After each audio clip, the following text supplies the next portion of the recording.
Hello everyone, my name is Shannon, this is Made by Boo, and this is a kind of different episode. So this is the end of the year. At the beginning of the year, I did set out to do a bingo card. I was going for a full blackout, all 25 squares. 6 months ago-ish, I filmed a halfway point.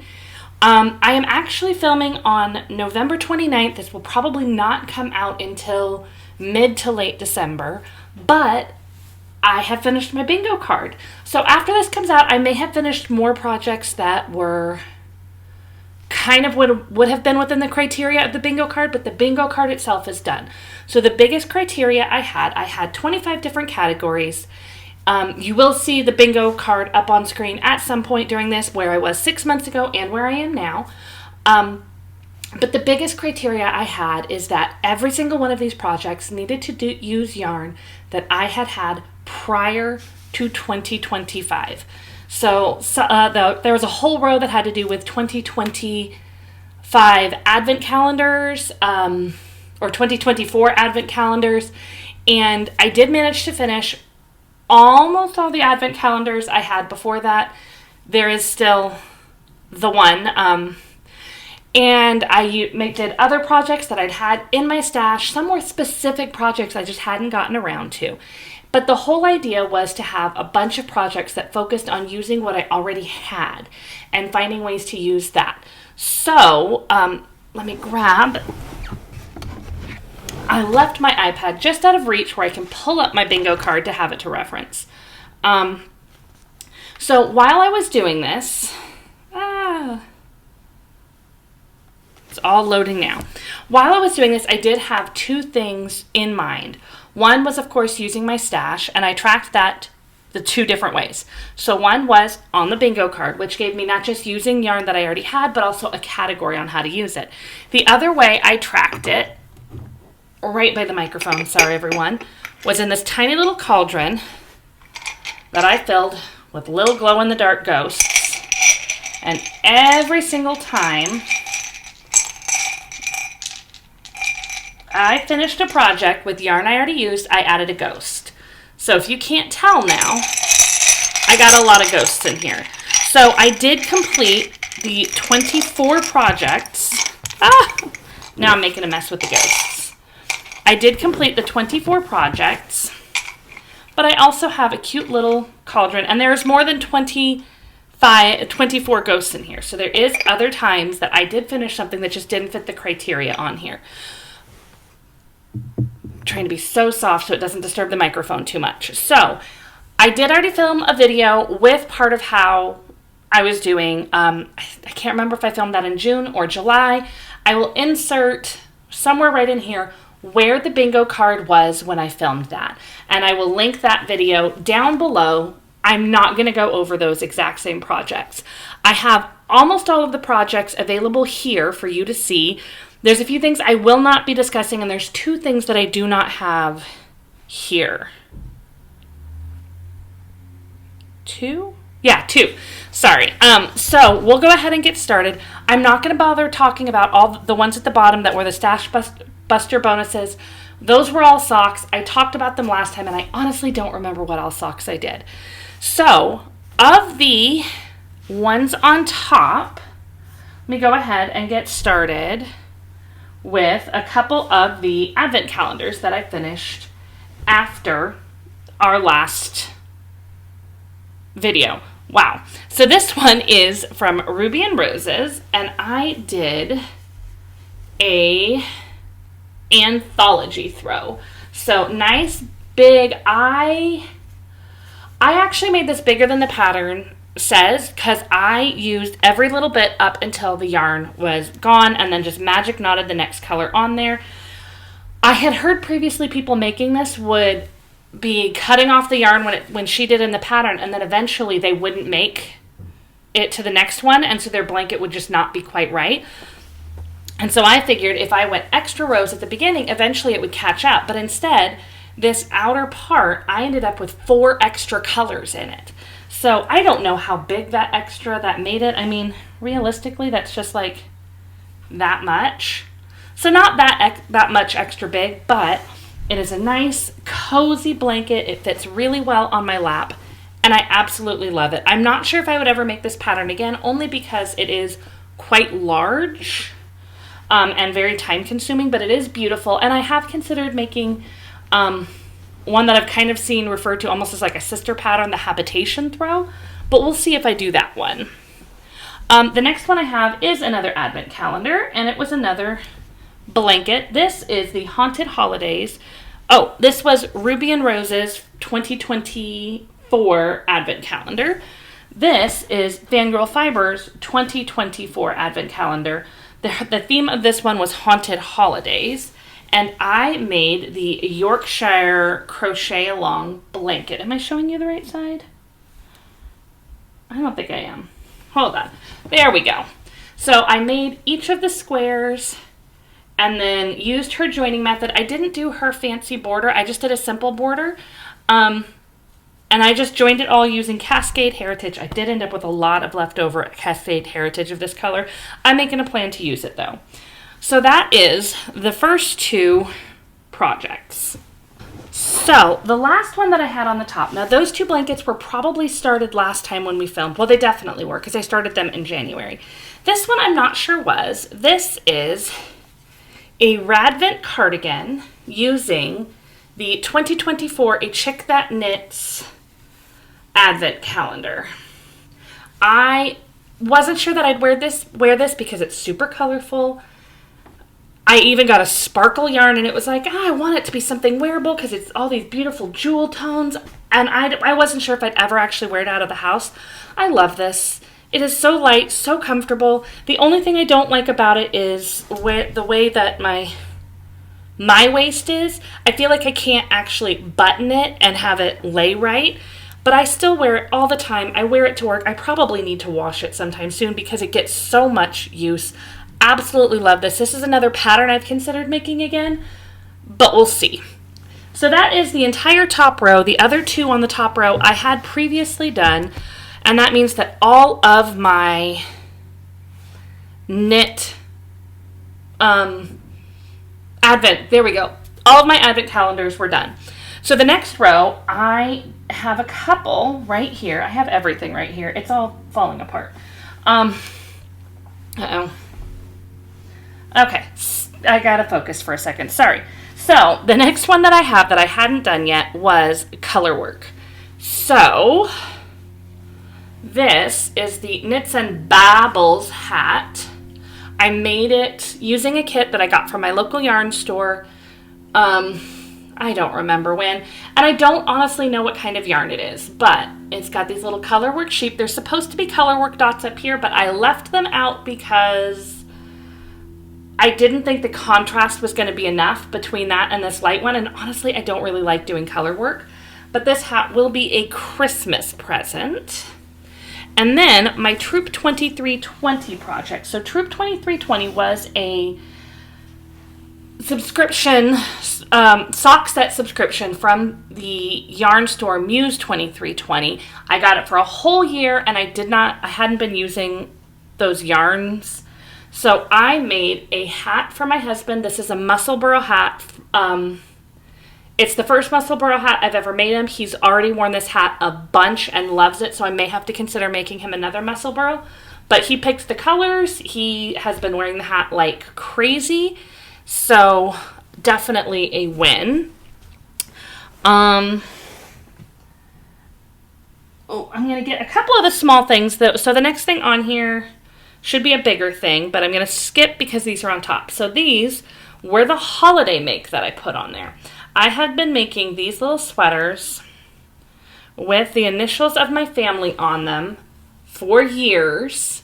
And then these were supposed to be from last year, and I hadn't gotten them done. And then these ones are this year's. And that will mean that I have made 10 years worth of sweaters for my family. And we all kind of agreed that's a lot of sweaters because that is 50 tiny sweaters in my house. They have to be strung on the wall and go on their own because they will not fit on the tree. There are so many of them. And so I was kind of getting burnt out on them, and we agreed this year with us each picking the color twice was going to be our last year. And so I worked on them over the year, and they are done. So 10 little ornaments was my holiday make. The next one on this row was a pair of gloves. This is another Christmas gift that I'm giving out this year. Part of why I'm filming this before Christmas. And this was a pair of gloves. I did recently talk about them on the podcast. They're Penelope's Easy Gloves. I'll link the pattern below. But these are for my oldest child. She wanted me to make her gloves. I was very nervous about doing it, but now I'm like, I might need to make myself a pair of these. They were really easy and really fun to make. Next one on this row, it looks like I had like none on this row last time, was a hand spun make. So this one, I had to try twice. I tried to make something hand spun early in the year. It failed. And this was only a partial not fail. So this is some hand spun yarn I made. And the reason why it's only partially not a fail is because I did get a completed item out of it. So this is a shrug made from my hand spun yarn. The reason why it's a partial fail is this was supposed to be a G Street sweater. The pattern is by Brianna Lupino of the Little Wolf Knits. But I ran out of yarn. I'm apparently really bad at figuring out how much I can make with my hand spun. And so I just went ahead and finished it as a shrug. I've worn it a couple of times. It is really cozy and super warm, but it hasn't been really cold here yet. So I don't know how much I will wear it yet, but I do like it. And I do want to make an actual full-size G Street. This just didn't end up being it. So the last one on this row, was actually the first one on this row, but I did not get to it first, is a sweater. So this was originally going to be my holiday make, but then I did the ornaments as a holiday make instead. And this just went under sweater. I have not had a chance to wear it yet. We are just entering holiday season as I film this. This was using Hobbii yarn that I had ordered in 2024 to make the sweater. And then as soon as I got it, I realized, why did I do that? I don't have time for that. And I did get it done this year. So I now have this nice granny square sweater that I can wear throughout the season. All right, so we are zooming through. The card just went upside down. So this next row, there is 2 projects on it that I finished, but I do not have to show. So the first one is a blanket. I made this blanket using, what did I use? Wander acrylic yarn from Frills Crochet, and I made it and then sent it to my in-laws when my husband went to visit. So it was one of those where I made it pretty quickly, sent it off, do not have it. I should have a picture to show. I'll have to double check. And then the other project that I do not have to show is a shawl that I made for my mother using Cascade Heritage. She had come to visit over the summer, and it got a little bit chilly, and so I gave her one of my shawls to just put over her shoulders, and she loved it. So when she left, I made her one as well and then sent that off to her as well. So the only one on this row that is new that I have to show you is I did make a pair of DK weight socks. So this is the vanilla is the new black pattern. I did make it a little short because I have found when I make DK weight socks, I feel like I don't have enough with one skein of yarn to make tall socks. And then the pattern was black, white, and rainbow, or the color was black, white, and rainbow all over from Always Be Kind yarns. I have not worn these a lot yet simply because it's just now starting to get cold. But I do have them. I am excited to wear them more as it gets colder. I wear my hand knit socks all the time, just not always like my heavier ones.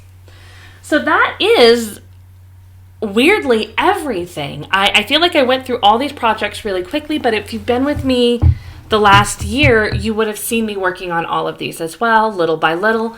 And then of course, like I said, the last row was the Stash Buster bonus. It could be anything, and all of that was just pairs of socks. I did make several pairs of socks this year. Most of them were using yarn that was previously in my stash. I was actually working really hard not to buy too much yarn this year. I would still definitely say I did get a decent amount of yarn this year. If you've been here a while, you should have already seen my organizing the stash video. I'm not ashamed of my stash, but it is a lot. So I do kind of want to keep working on using what I have next year. I'm not sure that I will do another bingo card because I feel like the bingo card did keep me focused on using my stash, but it also sometimes made me feel limited in what I was picking. Like, I needed to do a project on the bingo card. I needed to do this. I couldn't do other stuff. And I don't like the idea of that. And one of the things that I did really want to work on is use scraps, which would have been perfect for using what I already have idea, but it didn't really fit in with the bingo card categories. So I'm not sure what I will do specifically next year, but I would like to keep a little bit of a focus on using what I have. What I'm kind of leaning towards right now, and again, this video is probably coming out about 2 weeks to a month after I film it. So my opinions could have totally changed. But currently I am planning on doing at least 2 projects that involve using scraps and trying to make sure that I complete them over the year. And then also I have several things that I do want to make, like specifically, I did get a couple of sweaters quantities. I'm really excited about making a shirt with some yarn that I got. So like I have some big projects I want to work on, and then I'd like to come up with some more ways to use those single skeins of sock yarn. I don't know that it's entirely something where they'd have to be scrappy projects because they're 100 grams. And if I only use like 20 grams of a 100-gram skein, I now have 80 grams of scraps. That's not ideal either. But I do own a lot of socks. Like, I love my hand knit socks. I have a lot of hand knit socks. I have other people that would love hand knit socks for me as well. So I can do a lot of that for other people. But it's just, I definitely feel like I need to do some stuff that's not socks as well. So I don't 100% know the entire outcome, but I don't think a bingo card is going to be what I go with for next year. If a week after this comes out, there's a video of me talking about my bingo card, well, oops, I changed my mind. But for right now, I'm leaning against that, and I might just try to work on like quarterly goals or something like that, where it's like, you know what, let's just focus on this for a few months, and then focus on this for a few months, and then focus on this for a few months. I probably will do something like my little cauldron again, because it was very satisfying to see it fill up with the ghosts. And I mean, that one didn't make me feel entirely like I couldn't do anything else that wasn't from yarn that I previously owned. It just kind of gave me that extra bit of satisfaction when I did do something from yarn I already owned. So that is all that I have for now. Thank you very much for being on this bingo journey with me, and thank you for listening to me babble on about this. Again, I'm not sure exactly when this is coming out. I am doing Vlogmas in December, so this might come out midway through the month if I have a day where I'm not able to keep up with Vlogmas, or this might be coming out at the very end of December, beginning of January. I'm just trying to film it when I have time, and since the bingo card is already done, it's definitely being filmed a little bit early. But if this is the middle of Vlogmas, I will see you again soon with the next video. If this is at the end of Vlogmas, thanks for being there with me, and either way, have a very happy making.